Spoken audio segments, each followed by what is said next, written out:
এই হামলা প্রমাণ করে যে পুরাতন যে ফ্যাসিবাদ তারাও রয়ে গেছে, আর নতুন করে যারা জালিম হতে চাচ্ছে তারা আগামী নির্বাচন ওই আওয়ামী লীগের মতোই দখল করতে চায়। ওসমান হাদির জনপ্রিয়তাকে মানতে না পেরে নতুন জালিম যারা এখন হামলায় লিপ্ত হয়েছে তাদেরকে আমাদের সুনির্দিষ্ট মন্তব্য এবং প্রস্তাবনা নতুন করে আর জালিম হওয়ার চেষ্টা করেন না। আওয়ামী লীগ বিতাড়িত হয়েছে, আপনাদেরও বিতাড়িত হতে হবে। দেশবাসীকে অনুরোধ করব, হাদির এই মুহূর্তে অপারেশন চলছে, আমি দেখে এসেছি, ডাক্তারের সাথে কথা বলে আপনারা প্রাণ খুলে দোয়া করবেন, কারণ হাদি আমাদের সম্পদ, দেশের সম্পদ। সেভাবে করে ওই সময় গণঅভ্যুত্থানে আমরা দেখেছিলাম যে এক আবু সাইদের হত্যার পরে লক্ষ আবু সাইদ জন্ম হয়েছিল। আমরা হাদিকে হারাতে চাই না, কিন্তু নতুন জালেমদের বলতে চাই, একজন হাদি যদি রক্তাক্ত হয়ে এখন পড়ে থাকে, লক্ষ হাদি গর্জে উঠবে। আমরা বাংলাদেশের মাটিতে ওই মোটরসাইকেলের হোন্ডা গুন্ডার গুলির রাজনীতি আর মেনে নেব না। অতএব নতুন জালিমদের বলতে চাই, সভ্য রাজনীতিতে, সুন্দর রাজনীতিতে ফেরত আসুন, না হলে জনগণ আপনাদেরও প্রতিরোধ।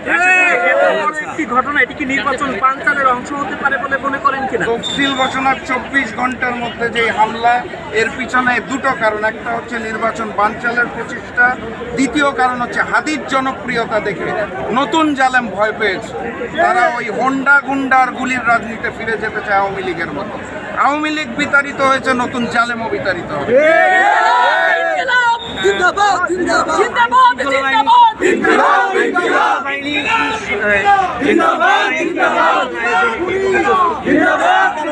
শৃঙ্খলা বাহিনীর যে অবস্থা, এখানে আমরা বারবার বলছি যে আগামী নির্বাচনের জন্য লেভেল প্লেইং ফিল্ড প্রয়োজন। সেই লেভেল প্লেইং ফিল্ড এই মুহূর্তে নাই। আপনারা, আমি বারবার বলছি, তফসিল ঘোষণা 24 ঘন্টা পার হয় নাই। 24 ঘন্টা তফসিল ঘোষণা না যেতেই হাদির উপরে এই আক্রমণ প্রমাণ করে যে হাদির জনপ্রিয়তাকে নতুন জালেমরা ভয় পায়, আগামী নির্বাচনকে তারা ভয় পায়। ওই আওয়ামী লীগের মতোই তারা ওই হোন্ডা গুন্ডা আর গুলির রাজনীতিতে ফেরত যেতে চায়। এই নতুন জালেম চলবে না। না না, এই অন্তর্বর্তী সরকারের কার্যক্রমই হচ্ছে একদম শুরু থেকে আপনারা যেটা দেখবেন সেটা হচ্ছে অত্যন্ত সুশীল। তারা শক্তভাবে দেশ পরিচালনা করতে পারে নাই, এই কারণে এরকম বারবার হামলা।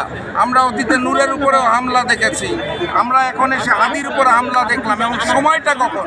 যখন তফসিল ঘোষণা হয়ে গেছে তার 24 ঘন্টার মধ্যে হাদির জনপ্রিয়তা। না না, আমি স্পষ্ট করে বারবার যেটা বলতে চাই সেটা হচ্ছে যে হিন্দুস্তান বাংলাদেশে জাতীয় নির্বাচন চায় না, ভারতীয় বাংলাদেশে চায় না। তারা চায় শেখ হাসিনা মুক্ত বাংলাদেশে কোনো রাজনীতি না হোক, নির্বাচন না হোক। হাদিকে হিন্দুস্তান পছন্দ করে না, পছন্দ করে না, এবং নতুন যারা জালেম হয়ে উঠেছে তারাও পছন্দ করে।